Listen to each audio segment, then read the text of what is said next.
বিসমিল্লাহির রহমানির রহিম।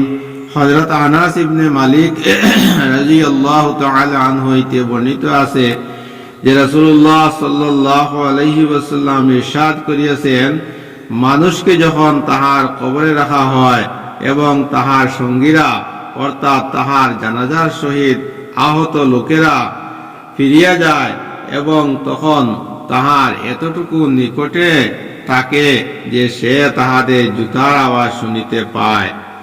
ইত্যবসরে তাহার নিকট দুইজন ফিরিস্তা আসেন, তাহারা তাহাকে বসান, অতঃপর তাহাকে জিজ্ঞাসা করেন, তুমি এই ব্যক্তি মুহাম্মদ সাল্লাল্লাহু আলাইহি ওয়াসাল্লাম সম্পর্কে কি বলিতে?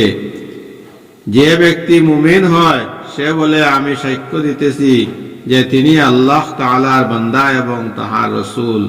এই জবাব শুনিয়া তাহাকে বলা হয়, ঈমান না আনার কারণে দুজখে তোমার যে স্থান হইত উহা দেখিয়া লও। এখন আল্লাহ তাআলা উহার পরিবর্তে তোমাকে জান্নাতে স্থান দিয়াছেন।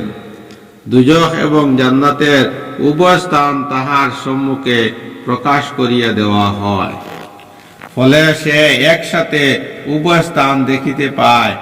আর যে মুনাফিক ও কাফির হয় তাহাকেও এমনইভাবে মৃত্যুর পর রাসূলুল্লাহ সাল্লাল্লাহু আলাইহি ওয়াসাল্লামের ব্যাপারে জিজ্ঞাসা করা হয় যে এই ব্যক্তির ব্যাপারে তুমি কি বলিতে? ওই মুনাফিক এবং কাফির বলে, তাহার ব্যাপারে আমি নিজে তো কিছুই জানি না, তবে অন্যান্য লোকেরা যাহা বলিত আমিও উহাই বলিতাম। তাহার এই উত্তরে তাহাকে বলা হয় যে না তুমি নিজে জানিয়াছ, আর না যাহারা জানে তাহাদের অনুসরণ করিয়াছ। অতঃপর শাস্তি স্বরূপ লোহার হাতুড়ি দ্বারা তাহাকে মারা হয়। ইহাতে সে এমনইভাবে চিৎকার করে যে মানুষ ও জিন ব্যতীত আশেপাশের প্রতিটি বস্তু তাহার চিৎকার শুনিতে পায়। হযরত আনাস রাদিয়াল্লাহু তাআলা আনহু হইতে বর্ণিত আছে যে রাসূলুল্লাহ সাল্লাল্লাহু আলাইহি ওয়াসাল্লাম ইরশাদ করিয়াছেন, ততক্ষণ পর্যন্ত কিয়ামত আসিবে না যতক্ষণ পর্যন্ত এমন মন্দ সময় আসিয়া না পড়ে যে দুনিয়াতে আল্লাহ তাআলা আল্লাহ আল্লাহ বলা বন্ধ হইয়া যায়।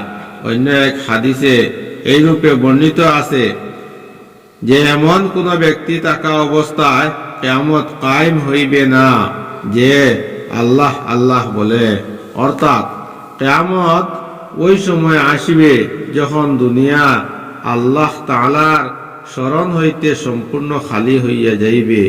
এই হাদিসের এই অর্থ বর্ণনা করা হইয়াছে যে কিয়ামত ওই সময় পর্যন্ত কায়েম হইবে না যতক্ষণ পর্যন্ত দুনিয়াতে এমন ব্যক্তি বিদ্যমান থাকিবে যে এই কথা বলে যে হে লোকেরা, আল্লাহ তাআলাকে ভয় করো, আল্লাহ তাআলার বন্দেগী করো।